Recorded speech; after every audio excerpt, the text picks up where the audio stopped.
لركبتا چاره طباخه لبيروتا پایتختا لبنانê دو teqînên bihêz li bendera Lubnanê çêbû. De encama wan her du teqînan de bihtirî 130 kes hatin kuştin û bihtirî 4000 kesên din jî birîndar bûne serbarî rûdana ziyanên madî mezin.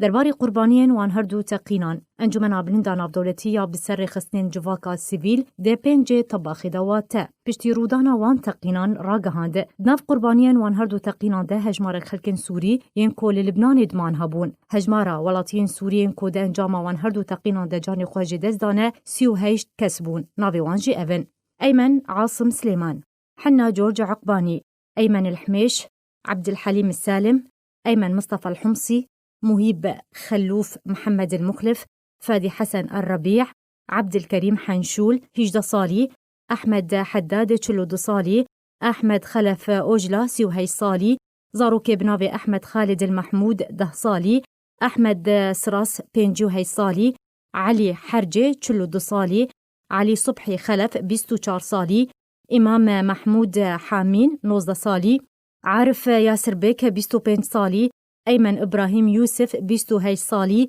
شاكيرة علي 27 صالي، دولة محمود 6 صالي، فضيلة سواس 39 صالي، فواز حمد جاسم 26 صالي، غياس عبد المؤمن رزق 6 صالي، غيداء حارسة 6 صالي، زاروكا بنافي هلا إبراهيم عبد الرحمن 7 صالي، همام محمود المحمد 11 صالي، عيسى خضير، فادي حسين الربيع خلكي جندي الحوائج يبسر ديرا زوري، عبد المهيب مخلف العزيز المرشداني خلكي باجاري ديرا زوري، نوال حمدان العزم خلكا ديرا زوري، أيمن إبراهيم جي باجاري رقة، أيمن مصطفى الحمصي جي درعة، أيمن الحميش جي رقة، عبد الحليم السالم جي رقة، محمد العبيد العيسى الصليبي، عبد الحليم السالم، أيمن إبراهيم الحميش، خالد وحود جبانياس، وفاروق حاج صبحي السلو جبابي.